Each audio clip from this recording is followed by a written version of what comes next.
Welcome to Words of Europe, a handy and informed dictionary to understand the European Union universe, brought to you by Blessed, the lab in European Studies at Bocconi University, Milan. The European Union is a fascinating entity.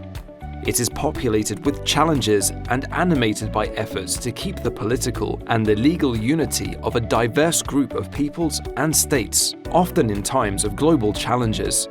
A good way of navigating this intriguing universe is to understand some of the key words used to describe the Union, its guiding principles, and its attributions. In each episode of Words of Europe, a blessed researcher will introduce the meaning of those key words, leading us to better understand the underlying tensions and challenges. Today, Rosalba Fama, PhD student in EU law at Bocconi, describes Next Generation EU, a key measure adopted by the EU to address the challenges raised by the pandemic emergency. Rosalba Fama introduces us to the content and the meaning of this newly introduced economic and political tool, which represents a further step in the EU development. As it is well known, on March 11, 2020, the World Health Organization declared the spread of COVID-19 pandemic. Coronavirus obliged EU member states to introduce lockdowns from one day to the next. Public health measures were indispensable to confine the spread of the virus and limit the number of disease. As it was experienced, EU citizens were prohibited from freely move and were forced to work from home where it was possible. Consequently, public health measures determined a deep economic shock. In all member states, the pandemic has caused considerable GDP losses. However, GDP losses were not homogeneously distributed among the member states. In view of withstanding their economy, member states were forced to take the initiative to directly support economic sector temporarily suspended or restricted because of the coronavirus, to provide income support for workers and ensuring tax suspensions. Some member states, such as Italy, were hit the hardest by the virus, and their economies, already in difficulty, suffered the most. The heads of states of the Union immediately recognized the gravity of the upcoming economic crisis that could result in the dissolution of the European Union in the case of failing to act. On the 23rd of April, the European Council agreed on the need for a common and adequate response to the crisis emerged, and requested the European Commission to elaborate a comprehensive package of measures to be adopted by the Union as a whole.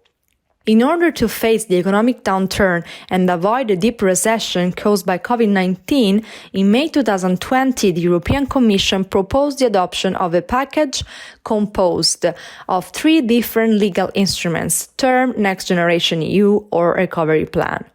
This package empowers the Commission for the first time in history to borrow an unprecedented amount of money on the financial market on behalf of the Union, to be disbursed within loans and subsidies spread over the next 6 years. As such, the European response to COVID-19 was quick and unconventional, and it represents an example of solidarity among member states. Next Generation EU represents a huge amount of money, exactly 750 billion euro, to be repaid in the next 30 years. This amount will be used to boost green and digital objectives as well. The common debt will be repaid through the introduction of new resources and the increase of member states' contributions. Whether the Union could incur substantial debt with the aim of extra common expense has been debated for decades.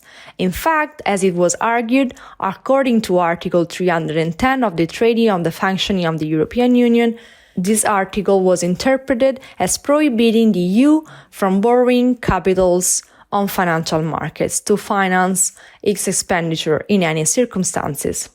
Nowadays, this discussion has been settled and this finding remains unchanged, even if the actual EU debt issuance is supposed to be confined in times of scope. Some authors are already studying how to make this mechanism permanent. Moving to the legal structure of Next Generation EU, its architecture is anchored in 3 pillars. First of all, the amended own resources decision.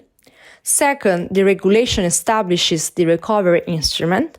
And third, the Union program that will receive the resources and set the rule for the implementation, consisting in different legal instruments. While some spending programs already exist, the EU has introduced an innovative and largest instrument named Recovery and Resilience Facility, based on Article 175, Paragraph 3 of the Treaty of the Functioning of the European Union.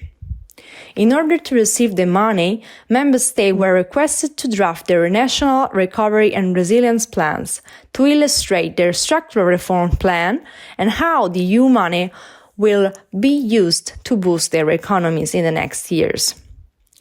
National plans should be compliant with the country-specific recommendation issued by the Commission. At the beginning of July 2021, the Commission positively evaluated national plans, and the Council approved them with the decision to make them compulsory. The further disbursement of EU funds will be subject to the achievement of the objectives set in the national recovery and resilience plans. At the end of June, Next Generation EU became operational, after all Member States ratified the own resources decision, which allows the Union to borrow funds on the financial markets. At the current stage, the Commission has already raised common debt on financial markets and distributed the first installment to the requesting Member States. In the next future, the Commission will continue to evaluate the achievement of the milestones and targets in order to allow the further disbursement of EU funds.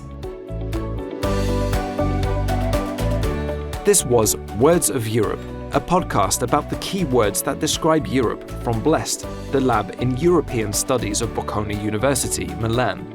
To be notified about new episodes, follow Words of Europe on Spotify, Apple Podcasts, or Spreaker.